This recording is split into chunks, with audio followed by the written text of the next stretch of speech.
public services.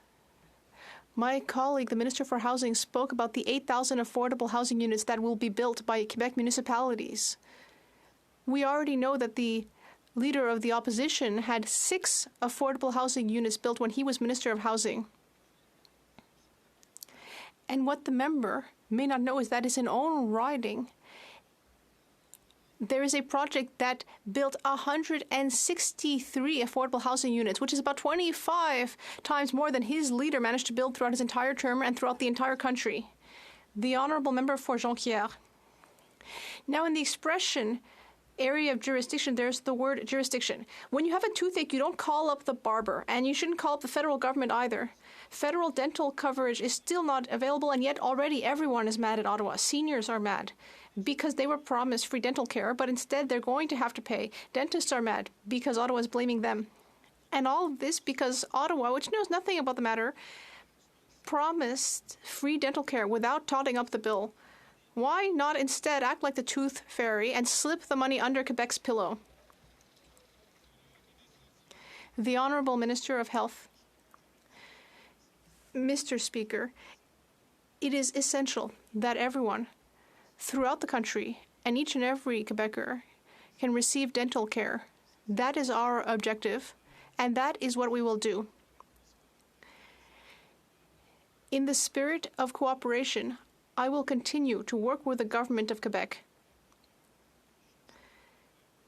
The Bloc Québécois is always trying to pick arguments and find problems, whereas our government is finding solutions and ensuring that everyone gets the health care they need.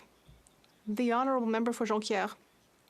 Mr. Speaker, Ottawa could send money to Quebec's health insurance program for dental care. Quebec is ready to do that, but Ottawa is instead creating red tape, redundancy, and is making everyone mad, even though the program hasn't even started yet. With housing, Ottawa could give the money right away, but instead it's going to lead to a constitutional conflict until 2025. The federal government is not like King Midas. Instead of touching things and they turn to gold, it touches things and they turn to mold. Why continue interfering with Quebec jurisdiction? Why would we let them do that when everything takes longer and is ultimately worse? The Honourable Minister of Health. Mr. Speaker, the system for dental coverage is simple. People will receive a card, and with that card, dentists throughout the country can use the same system as they do with any other kind of dental insurance, and then very easily, patients will receive necessary services. If Quebec wishes to manage the system, that's not a problem. We can work together. However, it's absolutely essential that the service be available immediately for Quebecers, and that's what we'll do. The honourable member from Battleford's Lloydminster. Thank you, Mr. Speaker. After 8 years of this Prime Minister, Canadians are struggling to put food on the table. Food banks received a record 2 million visits in a single month last year alone, and a million more Canadians are expected to visit food banks again this year. The carbon tax is driving up the cost of groceries and everything else. Struggling families are desperate for relief in next week's budget.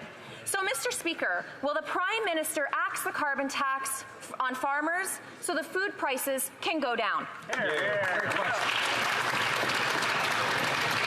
The Honourable Minister for Natural Resources and Energy. Thank you, Mr. Speaker. Once again, the Honourable Member is saying things that are devoid of facts, and in fact, what she is proposing will actually take money away from folks who live on modest incomes. 8 out of 10 families get more money back than they pay in the price on pollution, and it works directly inverse to income. It's those people that live on most modest incomes that would be most impacted by their plan to cut the carbon rebate. That is reckless, that is irresponsible, and it puts at risk people who live in this country on modest incomes.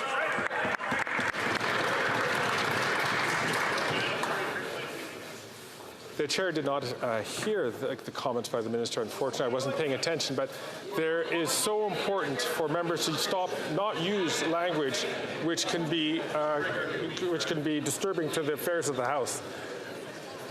The honourable member from Battleford's Lloydminster. Actually, Mr. Speaker, Canadians are painfully aware that this Prime Minister and his NDP Liberal government are not worth the cost. Last week's carbon tax hike is driving up the cost of gas, groceries, and home heating. Families are struggling, like I said, to put food on the table, and they cannot afford higher costs. Next week's budget must take the foot off the gas of the rising grocery prices. So once again, Mr. Speaker, will the Prime Minister axe the tax on farmers and make food more affordable for Canadians? Absolutely. The Honourable Minister for Natural Resources and Energy.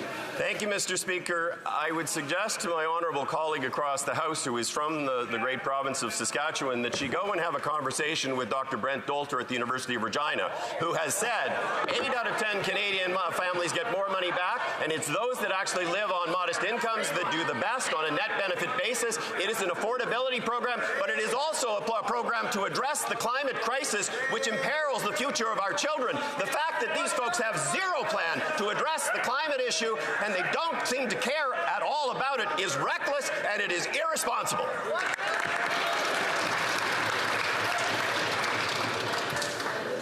I'm certain all members would like to listen to the honourable member from Northumberland, Peterborough South ask his question and to receive a question, an answer in response. The honourable member. Thank you. Mr. Speaker, this Prime Minister has a superpower. It's the ability to spend other people's money.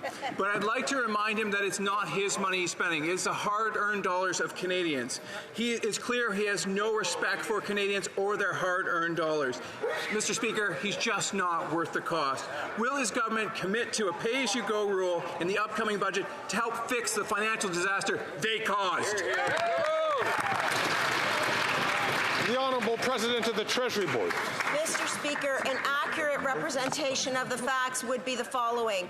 First of all, we have a AAA credit rating. That's by an independent, objective observer of our economy. Second of all, with regards to expenditures, we on this side of the House invest in Canadians, especially in vulnerable Canadians. $10 a day child care, early childhood learning and education, a national school program. Meanwhile, they vote against. They vote against dental care. They vote against pharmacare. Mr. Speaker, every day is a great day to fight for Canadians, and that's exactly what we'll do.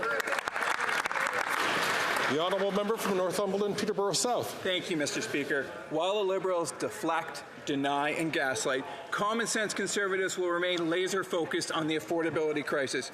Bill C-234 is back before this House, and the Liberals have a chance to help Canadians by reducing food costs, by reducing the burden on farmers, which will ultimately make everything more affordable. Will they finally give farmers a break? Will they finally give Canadians a break by reducing and eliminating the carbon tax on farmers? The Honourable Government House Leader. Bill C-234 is a Conservative private member's bill that party can elect to bring to this House for a vote at any time. I would invite the honourable member to talk to his House leadership, and we'll get on with the vote for C-234.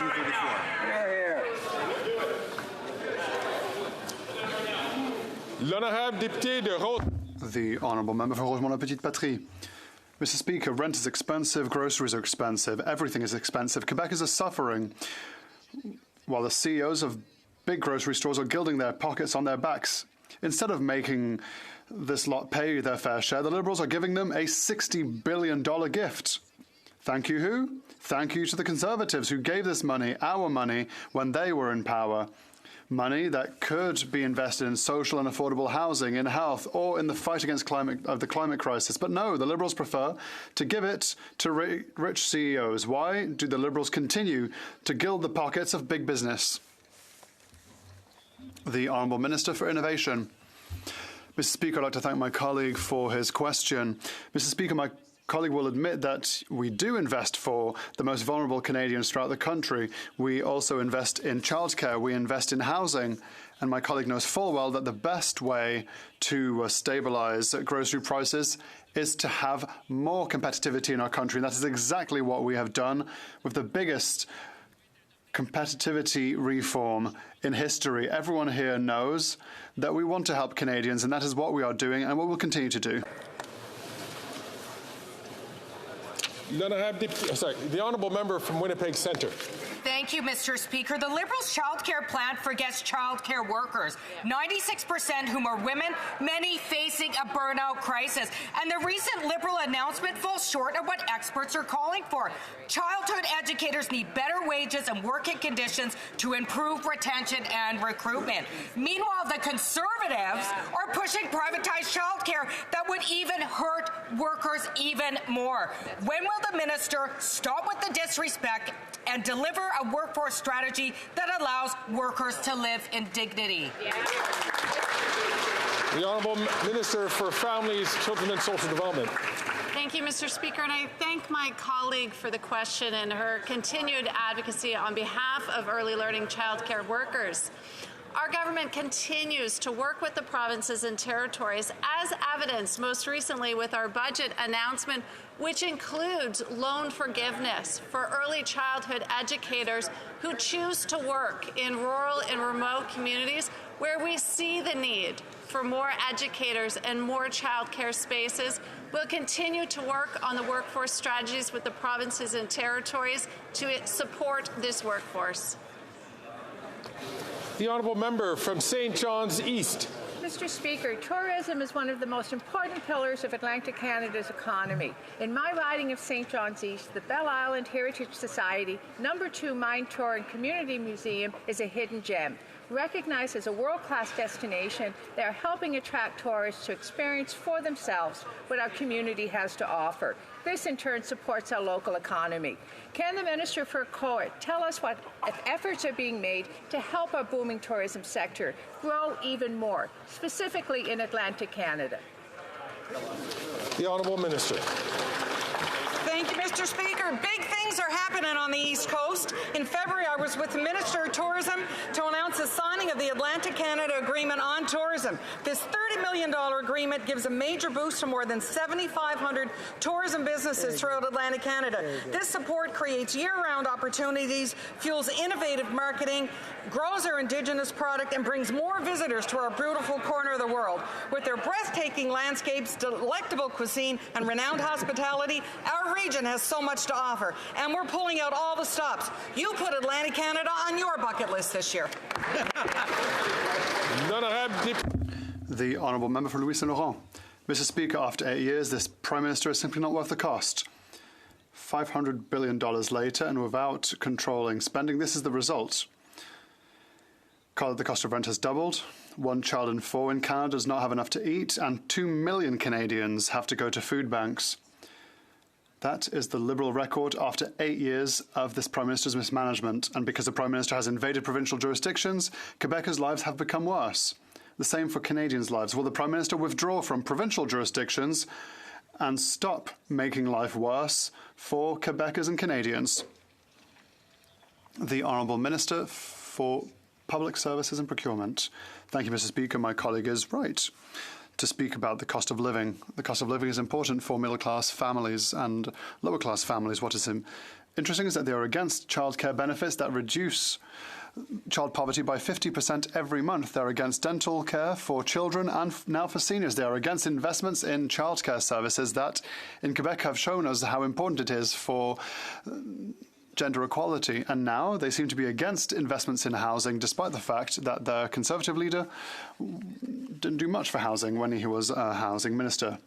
The Honourable Member for Louis Saint Laurent. Thank you, Mr. Speaker.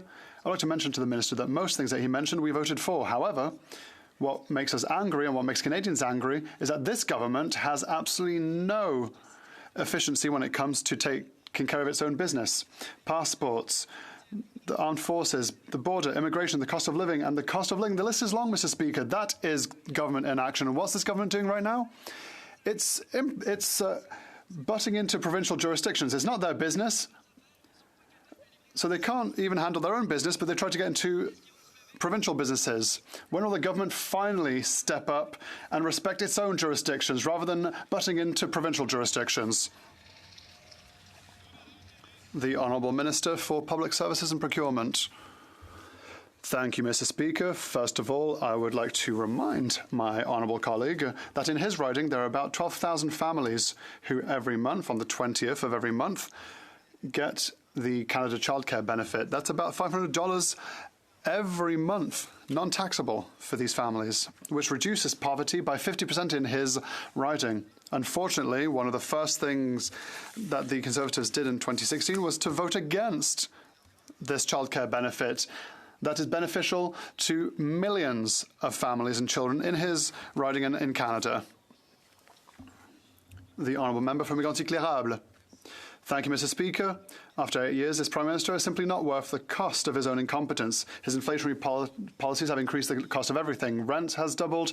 Inflation has reached record levels. Violent crimes make our streets less and less safe. Quebecers have less and less purchasing power after having almost shattered in Ottawa. Now, the Prime Minister has passed the last 2 weeks announcing that he now wants to shatter various provinces, including Quebec. Can the Prime Minister simply just mind his own business for once? The Honourable Minister for Innovation. Mr. Speaker, what we hear is the party of inaction speak to us. If we were to listen to the Conservatives, Mr. Speaker, to do nothing is to solve all the problems. No, Mr. Speaker, the people watching us at home know that we have to invest in housing, that we have to invest in childcare, that we have to invest in a green future. And if he wants to talk about success, let us just look at the biggest private investment in Quebec in history. We managed to attract the biggest investment in Quebec in history. We believe that to invest is to succeed, not only today, but in the future as well. The honourable member from Mégantic-L'Érable. Like the Minister has often said, people at home knows that after 8 years, the Prime Minister is the only one responsible for his own incompetence, his own field of incompetence. It's not for nothing that Quebec doesn't want him to have him around anymore. He wanted to interfere in housing, and Quebecers have seen the price of their rent double. He wanted to interfere in the lives of the middle class, and he's shattered young people's dream of becoming homeowners one day. And now workers, middle-class workers, have to turn to food banks. When the Prime Minister interferes, Quebecers foot the staggering bill. Will the Prime Minister finally listen to common sense and put aside his plans to meddle further in areas where he has clearly shown he has absolutely no skill or competence? The Honourable Minister for Innovation. Mr. Speaker, I don't think that when it comes to competency and skill, we have any lessons to learn for the Conservatives. Every time we have been here for Canadians, the Conservatives have always voted against. They're against childcare. They're against investments in housing. They're against investments for seniors. Mr. Speaker, if we were to listen to the Conservatives, we would say no to everything. But no, in today's real world, those who are doing well are investing in our country. We're investing in healthcare, in education, and in housing, Mr. Speaker. Those who are confident will invest in their population. That's what we do, Mr. Speaker. The Honourable Member for Longueuil-Saint-Hubert. Thank you, Mr. Speaker. There are many tangible measures we can take to tackle the housing crisis. I proposed 12 of them this very morning, and I'm ready to discuss them with the Liberals at any time. They have my number. Because their only measure right now is to impose ill-conceived conditions upon the provinces, otherwise Ottawa will cut off the funds. The Prime Minister is bluntly telling the provinces that refuses blackmail. You want us to respect your areas of jurisdiction? Then do without federal money. Mr. Speaker, it's our money. In short, no concrete measures, just threats to the provinces and municipalities. So is this the Liberals' plan? It sounds like a Conservative plan. The Honourable Minister for Development. Mr. Speaker, I'm happy to hear the question from my colleague because I read the report that he's mentioned and he worked upon that report. In the report, he put forth a number of stakeholders, and these stakeholders have spoken positively of housing rights interveners that have commended the fact that we want to build more houses. Here, we're not going to just write reports, we're going to build houses. The Honourable Member for Longueuil-Saint-Hubert. Mr. Speaker, Ottawa's conditions aren't speeding up housing construction, they're slowing them down. Instead of paying the money now so that Quebec can actually go to work, the Liberals are bickering until 2025. The money they're holding back is for infrastructure like waterworks and waterways. That's the first step. Unless the Liberals want, perhaps, housing without drinking water on a wasteland. Imagine, we're just at the stage of putting in running water. We're not even talking about building buildings yet, and already the federal government is hampering everything, slowing everyone down. So why not just pay the money now and tackle the housing crisis right now? The Honourable Minister Thank you, Mr. Speaker. The whole light blue, dark blue rhetoric over on the other side, it's all the same. We can't on the one hand say that we want to help people and then vote against, or say that you're going to vote against measures that we have announced this week. The one that he has just mentioned is in last week's announcements. We have announced a fund to help house builders, a fund to defend renter rights. We've announced a fund to make sure that we will have an industrial catalogue to build more rapidly. Mr. Speaker, on this side of the House, we're not just writing reports, we're building houses. The Honourable Member for Bellechasse-les-Échemins-Lévis.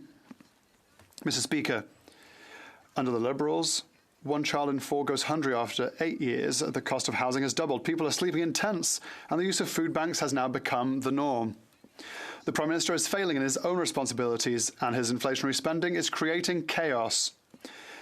And he has the sheer nerve to lecture the provinces by invading their areas of jurisdiction with his incompetency. Will the Prime Minister listen to the Premier of Quebec, who is urging him to withdraw from our area of jurisdiction and simply mind his own business for once? The Honourable Minister for Public Services and Procurement. Yes, Mr. Speaker, we're happy to do so with the collaboration of the municipalities of Quebec, including Lévis and the Government of Quebec. 8,000 affordable housing units over the next few months. That is the highest level of affordable housing units built by a government for Quebec since the beginning of Quebec's inception. And that is why we're working hand in hand with the Government of Quebec. They're talking about fields of jurisdiction and competencies, but the least competent is the leader of the Conservatives, who, in his time, built 6 entire housing units. Member from St. Albert, Edmonton. Edmonton. Yes. Thank you. Mr. Speaker, yesterday at the public inquiry, it was confirmed that CSIS briefed top Liberal officials that Beijing interfered in the nomination on behalf of the member for Don Valley North. Today, the Globe and Mail is reporting that a top Liberal broke the law by leaking classified information that resulted in the member for Don Valley North being tipped off that he was being monitored by CSIS. So who broke the law? What is the name of that top Liberal? The Honourable Parliamentary Secretary to the Minister of Public Safety. Speaker, thank you. I thank the member for the question. In regard to the fact that, unfortunately, foreign interference is a problem that some foreign state actors have taken to try to undermine our democracy. But, Mr. Speaker, it's not new, and that's precisely why we have taken this matter so seriously. It's precisely why we have initiated a number of steps to strengthen our democracy. And, Mr. Speaker, we've all agreed to the inquiry, and we want to allow that work to continue so Canadians have a full picture of the issues around foreign interference. The Honourable Member from St. Albert, Edmonton. Mr. Speaker, that non-answer is completely unacceptable. Enough of the cover-up. Only a handful of Liberal officials were briefed by CSIS. We now know that a top Liberal broke the law, undermined the work of CSIS, and put the partisan interests of the Liberal Party ahead of national security. So, when did the Prime Minister first learn of this criminal leak, and did he refer it to the RCMP? True. The Honourable Parliamentary Secretary to the Minister of Public Safety. Mr. Speaker, all parties in this House agreed to the terms of reference for Justice HoC's inquiry. Mr. Speaker, it's important for Canadians and all members of this House that foreign interference is not partisan.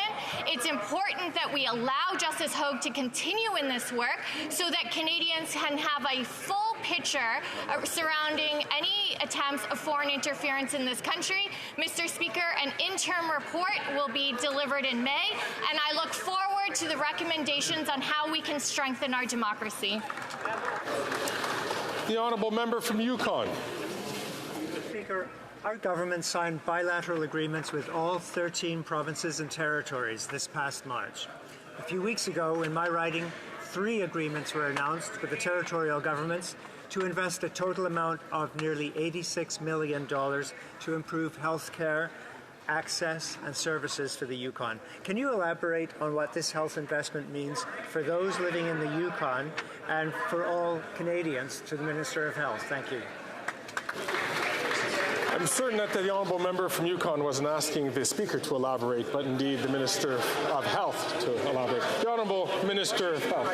You, Mr. Speaker, would also be very enthusiastic about the bilateral agreements that have been signed across this country, and I want to thank the member for Yukon, not only for his extraordinary work as a member of Parliament, but as a physician and a chief medical officer, the work that he's done to promote public health and better health for Canadians across the country really has to be commended.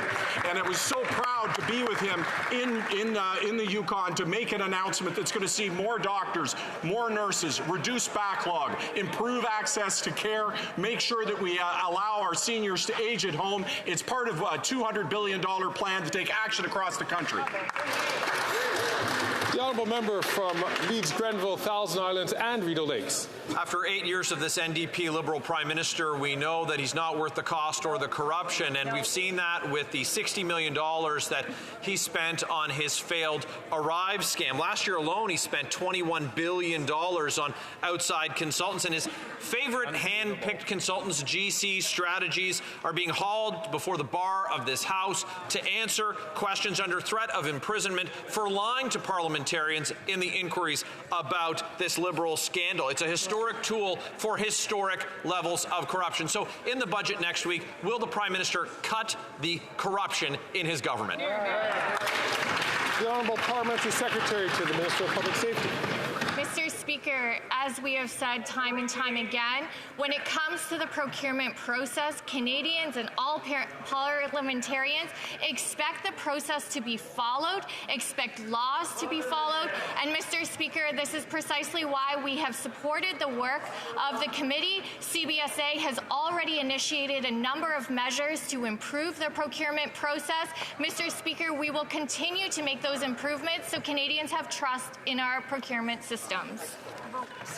The honourable member from Leeds, Grenville, Thousand Islands and Rideau Lakes. The procurement system that they're presiding over is so broken that millions of dollars are being paid to firms who add no value and do no work to contracts. Just last year, $21 billion on outside contracts, and this NDP Liberal government isn't worth the cost or the corruption of their $60 million Arrive scam that saw GC Strategies paid $20 million but did no work and added no value. For their failed Arrive scam, Canadians got lies, fraud, and forgery. Will they cut the corruption in their budget next Wednesday?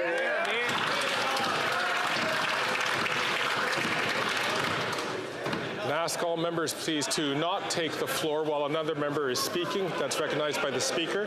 In particular, I might ask the member from, I believe it is from Timmins James Bay, to please make sure that his comments are only done when he has the microphone, or when he has the floor. The Honourable Parliamentary Secretary to the Minister of Public Safety. Thank you, Mr. Speaker. It's ironic coming from Conservatives that these very same companies that were also awarded contracts under Conservative leadership for millions of dollars, that Conservatives did nothing to fix the procurement process. But, Mr. Speaker, rest assured, Canadians can know that our government takes this exceptionally seriously. It's precisely why we've already implemented changes, something that Conservatives ignored for years. We are not going to do that. We are going to build trust in the procurement system, something Conservatives have failed. The honourable member from Sherwood Park, Fort Saskatchewan. Mr. Speaker, this House will make history when one of the favourite contractors of this NDP Liberal government is hauled before the bar. The Parliamentary Secretary just said that GC Strategies got contracts from Conservatives. Actually, Speaker, you know when GC Strategies was founded? In 2015. Wow. The company was founded in 2015, and they did extensive business with this Liberal government. It couldn't get a sole source for the Arrive scam app. So can the government explain why this company got so much work after being founded in the same year that they took government? And will this government finally cancel their costly criminal corruption?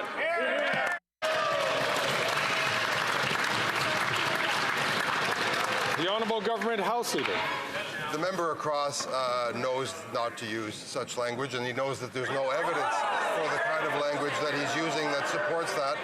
the government, as well as opposition parties, all voted to bring this gentleman before the bar of the House of Commons, expecting answers. Parliamentarians are entitled to answers. We voted to get the answers just like they did, Mr. Speaker. Thank you. Pretty straight. The honourable member from Winnipeg South Centre. Mr. Speaker, our government has been unwavering in its support for our ally Ukraine. With the values of all democracies threatened by Russia's illegal invasion, we have been there every step of the way, doing our part to ensure Ukrainian victory. My riding of Winnipeg South Centre is home to thousands of Canadians of Ukrainian descent, and in recent months we have welcomed thousands more fleeing the war back home. Earlier this year, this House passed the Canada-Ukraine Free Trade Agreement. Unfortunately, Conservative opposition prevented this Parliament from signaling unanimous support. There is good news, however, Mr. Speaker. Can the Minister of International Trade inform this House of important developments related to this critical and...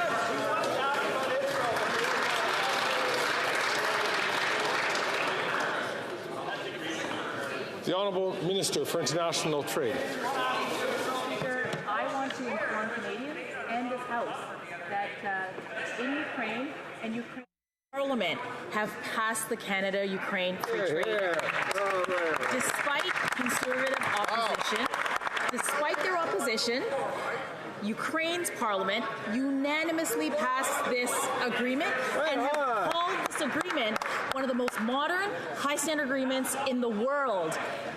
I'm looking forward to putting this Canada-Ukraine Free Trade Agreement in use because I'm going to take a business delegation to Ukraine so we can work on their rebuilding. Thank you, Mr. Speaker. Well done.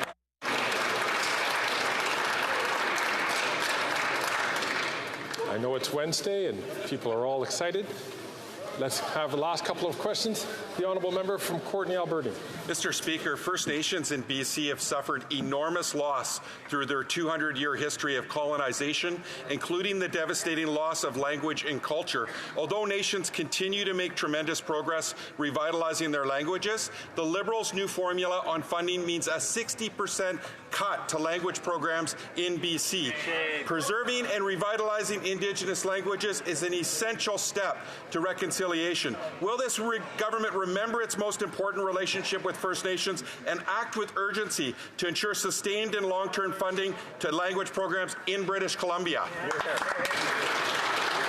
The Honourable Minister for Indigenous Services. Well, Mr. Speaker, let me just first say that I fully agree with the member opposite about the need to preserve Indigenous languages and restore them when they've been so cruelly ripped away from First Nations communities for decades. Indeed, Mr. Speaker, in my own riding, Matawa Tribal Council provides First Nation language training and support for First Nations communities all through Northern Ontario, supported by this federal government. I'm very proud of the work they're doing, and we will continue to work on this preservation with First Nations across the country. The honourable member from Spadina, Fort York. The government's defence policy, Our North Strong and Free, is the latest in Liberal smoke and mirrors. It rightfully abbreviates into NSF, which Canadians know means non-sufficient funds. Spread out 20 years, it has insufficient funds, and by insufficient, I mean $0 this year. There's nothing for tactical helicopters, maritime sensors, and military housing. Mr. Speaker, with CAF members using food stamps and sleeping in tents, Liberals provided nothing for housing in 2024 and 2025. Is the Prime Minister aware that his facade policy will keep CAF personnel and their families in tents for years? The Honourable Minister for National Defence. Thank you very much, Mr. Speaker. And perhaps I should send a copy of our new policy update for defence to the member opposite, because it's quite clear he hasn't read it. But what I can tell this House, Mr. Speaker, is this is a historic investment in new capabilities, in maintaining the equipment, in ensuring that we can not only support the members of the Canadian Armed Forces, but also grow our numbers. There is money for housing. There is money for other supports. And, Mr. Speaker, there is a new focus for the Canadian Armed Forces in the defence of Canada that will make us strong at home to help us be strong around the world. Et voici la fin de la période. That ends question period. I understand. I believe there is a point of order. I recognize the member for Belleuil-Chambly.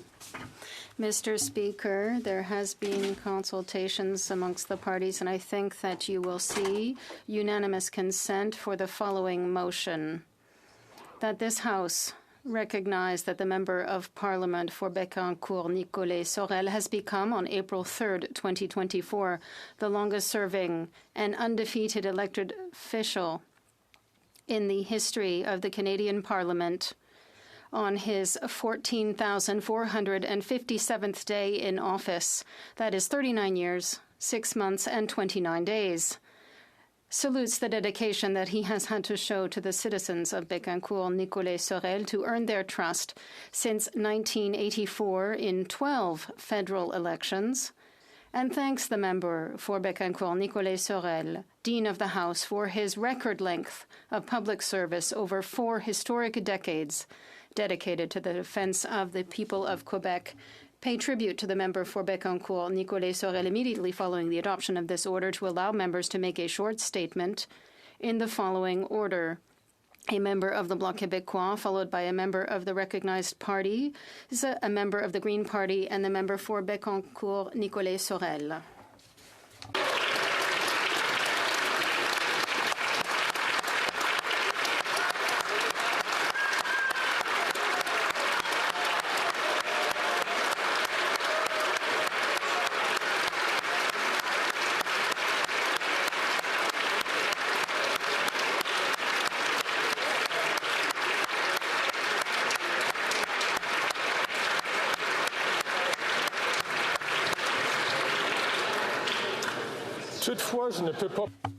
However, I cannot presume that the House's decision, so I will ask the question that all those opposed to what the honourable member is proposing will say nay.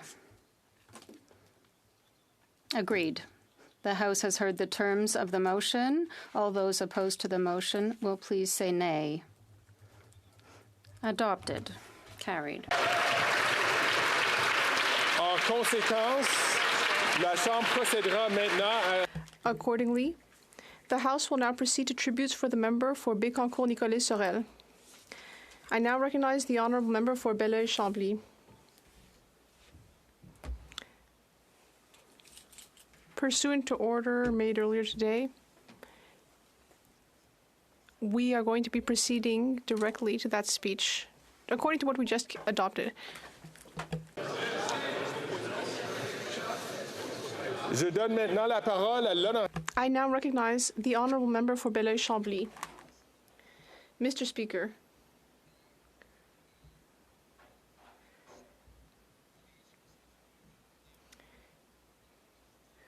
we could touch on the member's age.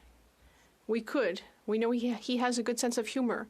But instead, I will discuss the length of his reign as the member for his extraordinary riding.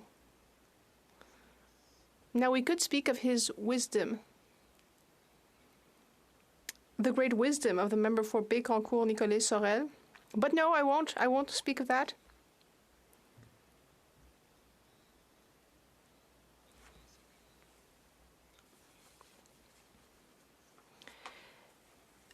I would say that after all these years, the member has not attained wisdom. He is someone with a great deal of humor, sometimes mischievous. He's an endless source of anecdotes. He's a deeply endearing and generous person. When I was thinking about running for leader of the party, one of the first people I consulted was the member for Bécancour, Nicolet Sorel. I followed his advice, and I think I did the right thing.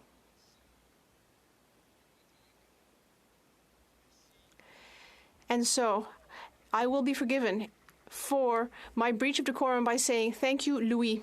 Louis.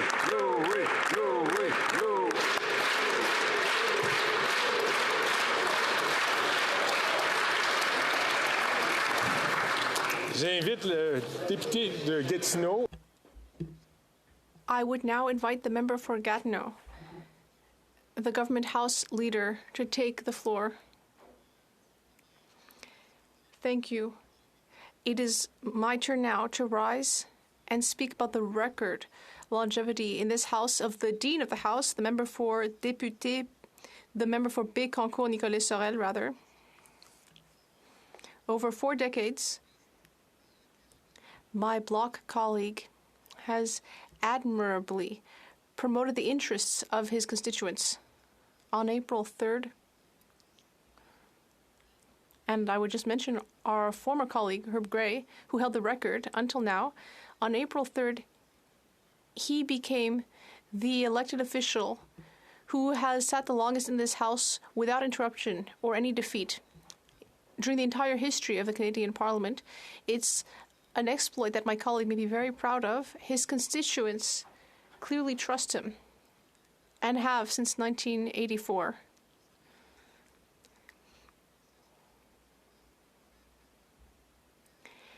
That's quite an extraordinary batting average, all these consecutive re-elections. He also shows that in this House we can disagree without being disagreeable.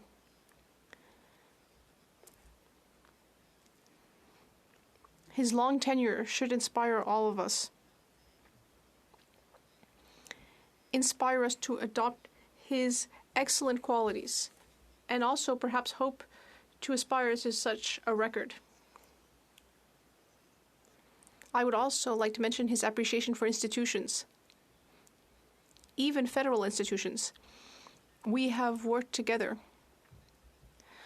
on the Center Block Rehabilitation Project. It is the gem, the heart of our democracy in Canada.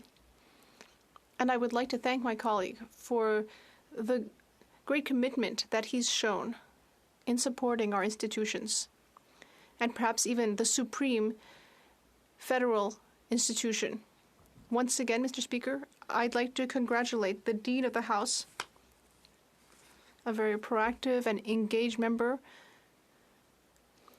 who is appreciated by his colleagues and his constituents, as this record proves. Thank you.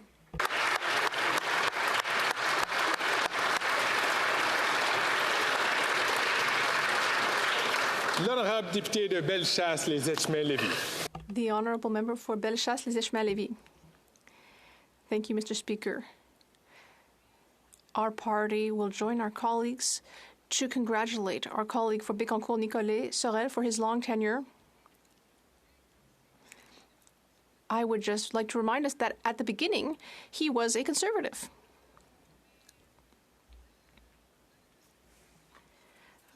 But enough teasing. I'd just like to say that it takes a great deal of time.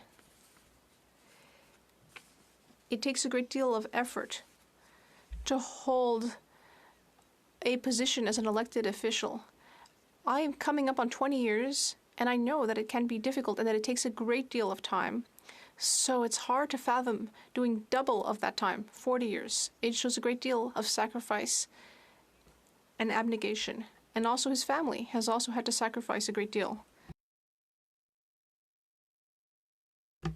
I'd also like to thank, therefore, his family and everyone who supported him for all these years.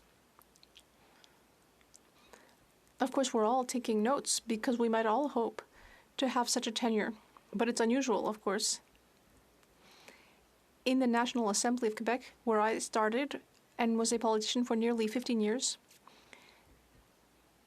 it was said that the average term for a member was about 6 years. So for Louis, if I may be allowed to call him that, we may say that he is beating all the statistics. I would like to congratulate you on behalf of all my colleagues. And in conclusion, I would just say, after all these years, I'm quite sure that this member for the Bloc knows the Canadian national anthem by heart.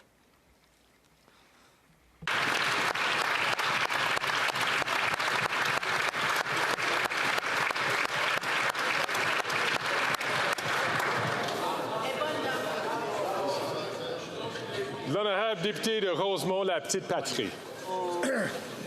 The honourable member for Rosemont-la-Petite-Patrie. Thank you, Mr. Speaker. I'm very pleased to rise in this House to pay tribute to the hard work of the member for Bécancour, Nicolas Sorel. He was elected 12 times in a row without ever losing in his riding. That's remarkable. He was elected for the first time in 1984 with the progressive conservative wave under the late Brian Mulroney. Where was I back then? I was 11 years old. I was finishing up primary school. And in fact, I was younger than my youngest child is now.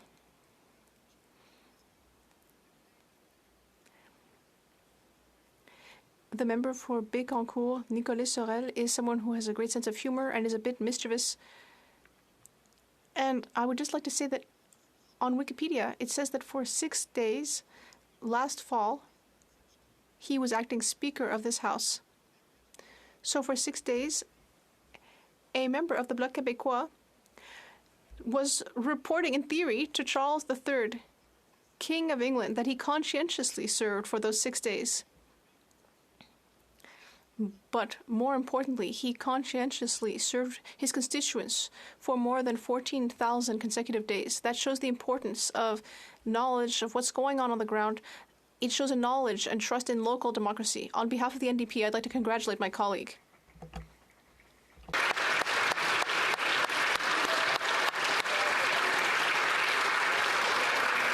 Je pense que ça en dit long quand on voit quelqu'un qui a ses... Yes, it speaks well when someone has personal preferences but still respects institutions. And now I'd like to give the floor to the member for Saanich Gulf Islands. Mr. Speaker, I'm so pleased to join my voice to my colleagues and thank our dear friend and colleague, the member for Bécancour, Nicolas Sorel. When I was elected in 2011, I was here all by myself as only member for the Green Party. But I would work with the 4 members of the Bloc Québécois at the time. We worked closely in the background. I think we were almost like a tiny coalition, the Green Bloc Québécois.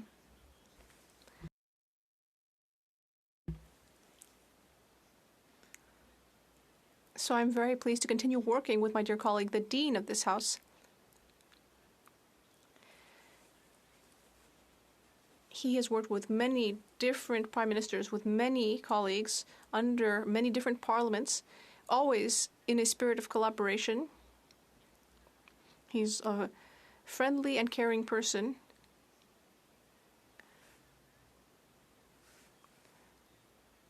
He has a great sense of humor. He's always a collaborator. I am very fond of him. Thank you.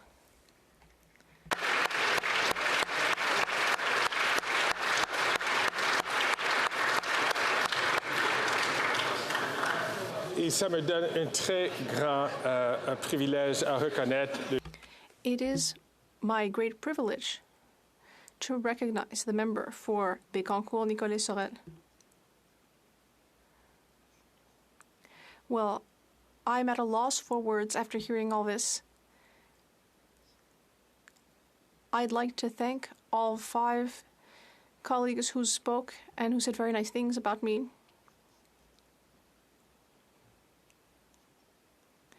Indeed, I have been part of the governing party. I've been an independent. I have been in the official opposition. And I have been a member of the 3rd biggest party.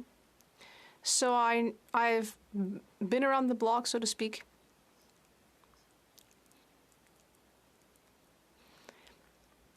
I've experienced highs and lows.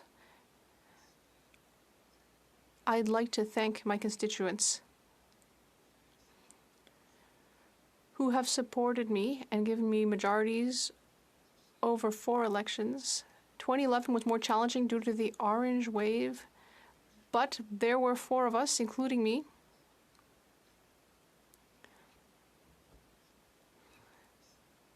I would like to thank everyone who facilitated my election, organizers, the riding association, the members who renew every single year.